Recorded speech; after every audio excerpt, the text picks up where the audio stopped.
Hey everyone, I'm Rich. I've been using the M1 MacBook Air for nearly 4 years now, and I think it's the perfect laptop for most people. But is it worth getting it now, or should you get the M2 or the M3 instead? Sadly, Apple has taken the M1 down off their website, but you can still find some pretty good deals on this online. Just the other day, I was at my local Costco and saw that the M1 Air in rose gold was selling as low as $750 US. And in my opinion, that's a real deal. I've traveled almost everywhere in the country with the M1 Air and relied on it heavily through my time at the university. And I have a lot of good things to say about it. Before I built my gaming PC right over here, I was editing the past handful of videos on the M1 Air and making videos for different clients. This literally kickstarted my channel here, and it even got me featured on the official Apple YouTube channel on their M2 Mac Mini review. I've been using this laptop sleeve from Herschel to keep it well protected when I'm going out, and the handling feels really fast, as I can pull this out quickly with little to no fuss. There hasn't been too many scratches or scuff marks on my unit other than around the charging port, but overall the physical build quality and design has been top notch for me,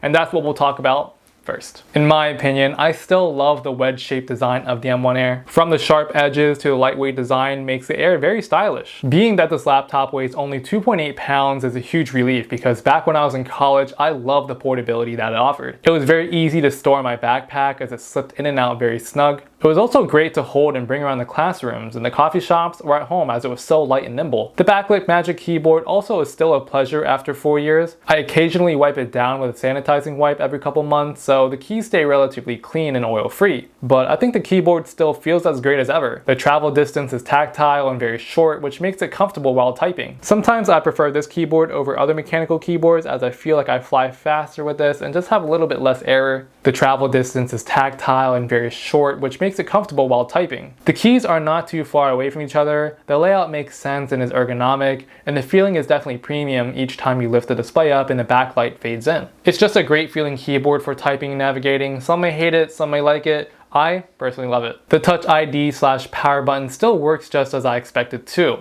It still reads my fingerprints as fast as ever and remains responsive. I also love the large Force trackpad, and I think this is something that Apple really gets right for me, because it's a combination of the feel or material and just how accurate it is. If you're someone who has never used a Mac trackpad before, I think it's certainly ahead of the crowd when it comes to other Windows competitors. Some other laptops have gotten close, like the Dell XPS series or the Surface laptops, but the tracking to finger swipe gestures are definitely unmatched. The speakers do get loud enough for normal usage, and I found it to be quite punchy with decent clarity. It's certainly not as bassy as I would have liked it, but it's understandable for a laptop at this form factor.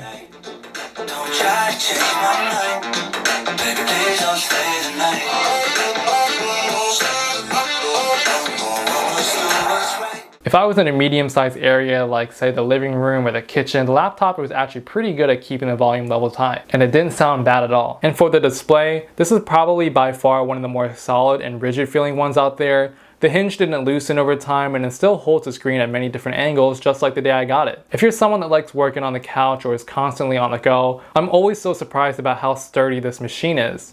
Now, on paper, the only thing that some people might consider the M1 Air behind from other laptops today is the IPS display, which is at a resolution of 2560 by 1600. And I guess this is okay, because it's becoming increasingly popular for laptops nowadays to have a 120Hz screen or OLED panels, and the M1 Air only supports up to 400 nits of max peak brightness, so it does get bright enough for normal usage, but not as bright as different competitors. Although the M1 Air and just other Macs in general just have a really good anti-reflective coating. I've had no trouble using this next to a window at a coffee shop where there's usually a lot of sunlight, and I can still see this display clearly. The color accuracy is pretty good and consistent on here too. It does support decent HDR video playback.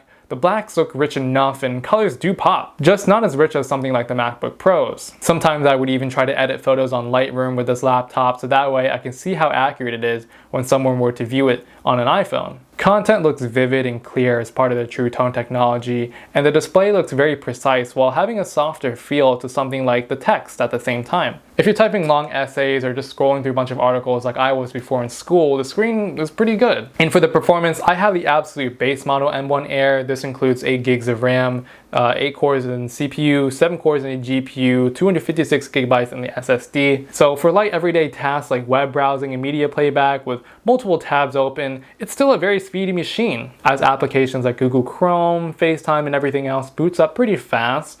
Rarely would I ever get those beach ball loading icons, you know, the ones that come come up when things start to stutter a little bit. I'd only get that if I had a video that I was currently editing using DaVinci Resolve 18, and that was when I had a lot of transition effects on it. Is it a little bit slower than how I remembered it the first day I got it? Yes, just a little bit. 4 years is a long time. I'd say the difference is just slightly noticeable, but not a deal breaker for me. It's still a very speedy laptop here. So yeah, for video editing, some of my timelines would consist of 4K video clips and a handful of effects. So there was a few moments of hiccups here and there.